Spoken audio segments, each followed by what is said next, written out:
اور اس کو پتہ ہے کس کو کیا دینا ہے اور اس کو وہ بام پہنچا رہا ہے۔ انسان کو طرح طرح کے کھانے چاہیے، ایک کھانے سے یہ اکتا جاتا ہے۔ بھینس تو سویر شام دوپہر وہ چارہ ہی کھاتی ہے، کبھی اس نے کہا کہ کوئی ناشتہ تبدیل کر دو، سر جھکائے ہوئے، وہ صبح بھی وہ کھا رہی ہوتی ہے، شام کو بھی وہ کھا رہی ہوتی ہے۔ لیکن انسان ہے وہ ایک چیز 2 دفعہ کھائے تو وہ کہتا ہے یہ تو صبح بھی لی تھی۔ سواد کری آئے جامع تغیر بھی ضروری ہے، کوئی رت ہو عمر بھر اچھی نہیں لگتی۔ اس کی طبیعت میں تنوع ہے، کبھی کہتا ہے کہ مجھے کھانے کے لیے میٹھا چاہیے، کبھی کہتا ہے مجھے نمکین چاہیے، کبھی کہتا ہے چٹکارے دار چاہیے، کبھی لحمیات کی آرزو ہوتی ہے، کبھی سبزیوں کی طرف اس کا دل مائل ہوتا ہے، کبھی کہتا ہے کہ نہیں آج میں نے یہ لینا ہے، آج میں نے وہ لینا ہے، اور میرے اللہ نے اس کے لیے سارے انتظام کر رکھے ہیں۔ اللہ اکبر۔ اور جس کو ایک چاہیے اس کو ایک ہی دے رہا ہے، اور جس کو جتنا چاہیے اس کو اتنا دے رہا ہے۔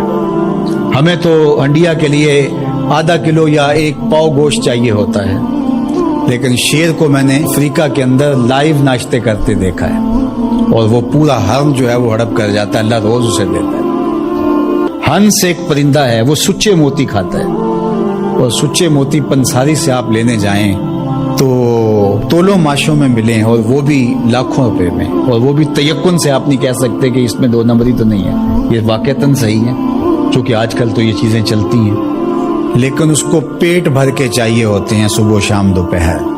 اور دنیا کے اوپر ایک ہنس نہیں رکھا ہوا اللہ نے، لاکھوں ہنس کروڑوں ہنس دنیا پہ پائے جاتے ہیں، اور ان کو اربوں موتی روز چاہیے، اللہ روز عطا کر رہا ہے۔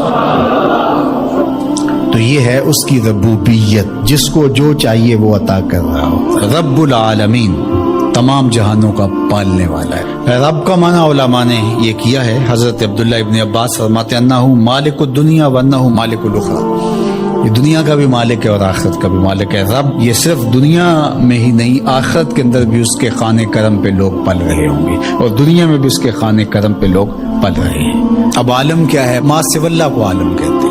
علماء نے اس پر بہت کچھ لکھا، لیکن حضرت وہب بن منبہ رضی اللہ تعالیٰ عنہ فرماتے ہیں کہ 18,000 عالم ہیں، ان میں سے ایک عالم یہ عالم دنیا ہے۔ بہت ساری چیزیں ہیں، ہماری انسان کی پہنچ ہی وہاں تک نہیں گئی۔ وما یعلم جنود ربک الا هو، اللہ کے لشکروں کو کون جانے؟ اللہ، وہی جانتا ہے اس نے کیا کیا پیدا کیا۔ انسانی مرغ عقل تھک کے گر جاتا ہے۔ اللہ اکبر۔ تو کہا رب العالمین، تمام جہانوں کا پالنے والا۔ اچھا، یہاں رب المسلمین نہیں کہا گیا، رب المطیعین نہیں کہا گیا، رب المتقین نہیں کہا گیا، صرف نیکوکاروں کا، اچھے لوگوں کا رب ہو۔ جو نہیں مانتے وہ ان کا بھی رب ہے، جو انکار کرتے ہیں ان کا بھی رب ہے۔ اللہ اکبر۔ یہ اس کی ربوبیت کی شان ہے کہ وہ اپنوں بیگانوں کو سب کو نواز رہا ہے۔ اور اگر آپ کی توجہ ہو تو یہاں ایک جملہ اور کہنا چاہوں گا، رب کا لفظ جو ہے وہ واحد ہے اور عالمین جمع ہے۔ رب العالمین، ایک رب اتنے جہانوں کو پال رہا ہے، ایک رب اتنے جہانوں کو پال رہا ہے۔ چلو اس سے آگے ایک اور بات کروں، رب واحد ہے اور عالمین جمع ہے، تو ایک رب کے کئی بندے ہو سکتے ہیں، ایک بندے کے کئی رب نہیں ہو سکتے، اس لیے رب کو واحد رکھا، عالمین کو جمع رکھا۔ کیونکہ اگر ایک خادم جو ہے، ایک غلام 5-6 آقا رکھے تو ایک کہے پانی لے کے، اور دوسرا کہے کہ میرے حقے میں آگ بھرو، اور تیسرا کہے تو وہ کدھر جائے گا کدھر جائے گا، اور ایک آقا 100 خادموں سے بھی کام لے رہا ہے۔ تو رب کو واحد رکھا، عالمین کو جمع رکھا، اس لیے بندے کا رب ایک ہی ہو سکتا ہے، 360 نہیں ہو سکتے۔ رب ایک ہی ہوگا، اور ایک رب کے ہی بندے جو ہیں وہ ہزاروں ہیں۔ وہ تمام جہانوں کو پال رہا ہے۔ کیوں پال رہا ہے؟ کوئی ضرورت ہے اسے؟ جو بھی ہے، باپ اولاد کو پالتا ہے تو اس کے ذہن کے کسی گوشے میں ہوتا ہے یہ بڑھاپے کا سہارا بنے۔ شاگردوں کو استاد پڑھا رہا ہوتا ہے، اس کے ذہن میں ہوتا ہے کہ کل یہ میرے کاز میں میرے ساتھ کھڑے ہو جائیں گے، میرے ساتھی ہوں گے۔ ملازموں کے ساتھ ان کا باس کھڑا ہوتا ہے تو ان سے کام لینا ہوتا ہے، غرض ہوتی ہے۔ تو اللہ اتنے جہانوں کو پال رہا ہے تو کیا غرض ہے؟ الرحمن الرحیم، محض رحمان ہے نا، اسے کوئی غرض نہیں، وہ رحمان ہے اور رحیم ہے، اور یوں ہی پال رہا ہے۔ جو نہیں مانتا اسے بھی پال رہا ہے، اور جو مان رہا ہے اسے بھی پال رہا ہے۔ اللہ اکبر، وہ رحمان ہوا، وہ رحیم ہوا۔ ایسا نہیں ہوا کہ ایک بلی کو بہت زیادہ خوراک دے دی گئی اور وہ پھول پھول کے ہاتھی جتنی ہو گئی، اور ایسا کبھی نہیں ہوا کہ ایک ہاتھی کو خوراک کم ملی اور وہ چوہے جتنی رہ گئی۔ جس کی جو فطری استعداد ازلی جو اس نے خود مقرر کی ہوئی ہے، اس کے مطابق اس کی گروتھ ہوتی ہے اور اس کے مطابق اس کی تربیت کرنا ہے۔ خلاصہ ہے پورے قرآن کا سورہ الفاتحہ، جو سارے مضامین ہیں پورے قرآن میں وہ سمٹ کے سورہ فاتحہ کے اندر آ گئے ہیں۔ تو اس کا آغاز اللہ کی حمد سے ہو رہا ہے۔ الحمدللہ، تمام خوبیاں اللہ کے لیے۔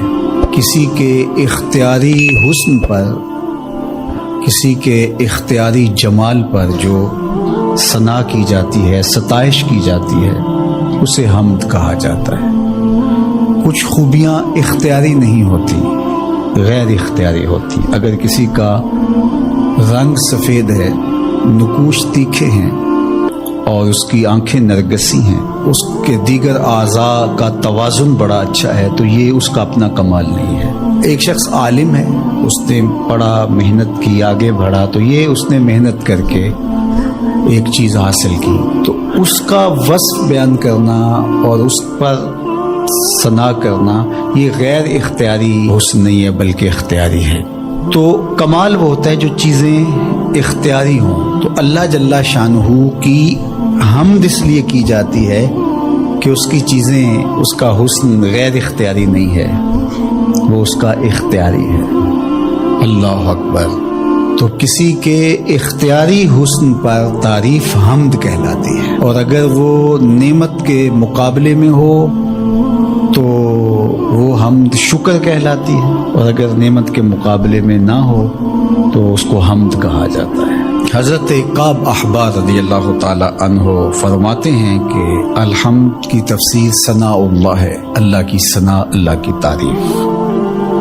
اور حضرت ضحاک بن مزاحم نے اس کا ترجمہ کیا ہے الحمدللہ رداء الرحمن، یہ رحمان کی چادر ہے۔ جس طرح چادر زینت دیتی ہے اور وقار کی علامت ہوتی ہے، اور اہل عرب کندھے کے اوپر چادر ڈال کر کے جو ہے وہ ایک خاص ان کی حیت ہوتی ہے۔ یہاں گرمی سردی سے بچاؤ کے لیے چادر لی جاتی ہے، لیکن عرب میں چادر جو ہے وہ زینت کے لیے لی جاتی ہے، اور وہ آپ نے دیکھا ہوگا کہ عرب علماء یہاں کندھے پہ چادر رکھتے ہیں، تو وہ زینت کے لیے ہوتی ہے، ضرورت کے لیے نہیں ہوتی۔ تو اس لیے یہاں جو رداء الرحمن کہا گیا ہے، تو الحمد رحمان کی زینت ہے، وقار کی چادر ہے۔ ثنا کی جتنی بھی قسمیں اور جتنی بھی صورتیں ہیں وہ اللہ کے لیے، وہ ڈائریکٹ تعریف کی جائے تب بھی اللہ کی، انڈائریکٹ تعریف کی جائے پھر بھی اللہ کی ہے۔ یعنی پھول کو کہا جائے کیا خوب پھول ہے تو پھر بھی اللہ کی تعریف، اور کہا جائے سبحان اللہ پھول کو دیکھ کر پھر بھی اللہ کی تعریف، پاکیزگی اللہ کی بولی جا رہی ہے۔